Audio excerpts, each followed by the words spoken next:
మహాగణపతి ఉత్సవాలకు రెడీ అవుతోంది బల్దియా. పర్యావరణ పరిరక్షణకు గ్రేటర్ పరిధిలో మట్టి గణనాథులను పంచేందుకు అధికారులు ప్లాన్ చేస్తున్నారు.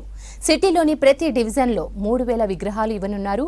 3 కేటగిరీల్లో మట్టి విగ్రహాల తయారీకి వారంలో టెండర్లు పిలుస్తామంటున్నారు అధికారులు.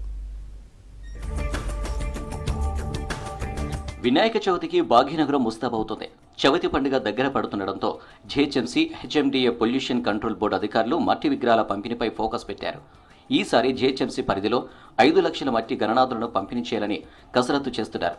డివిజన్లో 2500 విగ్రహాలు పంపిణీ చేయాలని ప్లాన్ చేస్తున్నారు. విగ్రహాల తయారీకి సంబంధించిన ప్రక్రియను ఆయా శాఖల అధికారులు స్పీడప్ చేశారు. మొత్తం 3 కేటగిరీలో విగ్రహాలు చేయించనున్నారు. 8 ఇంచులు 1 అడుగు, 1.5 అడుగుల ఎత్తులో మట్టి విగ్రహాలను తయారు చేయించి అందించనున్నారు.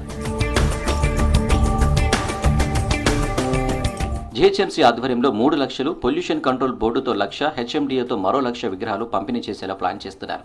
వారంలో విగ్రహాల తయారీకి సంబంధించిన టెండర్లు పూర్తి కానున్నాయి.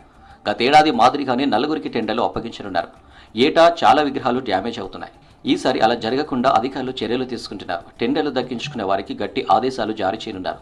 మొత్తం 5 లక్షల మట్టి విగ్రహాల తయారీకి ప్రభుత్వం ఆయా శాఖల నుంచి 2.50 కోట్లు ఖర్చు చేయనుంది.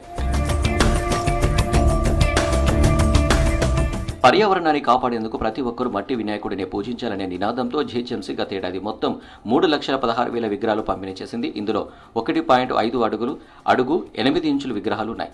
హెచ్ఎండిఏతో 8 ఇంచుల విగ్రహాలు 79,200, పొల్యూషన్ కంట్రోల్ బోర్డుతో 8 ఇంచుల విగ్రహాలు 75,000 పంపిణీ చేశారు. మొత్తంగా 4,64,200 మట్టి విగ్రహాలను గ్రేటర్ పరిధిలో పంపిణీ చేశారు.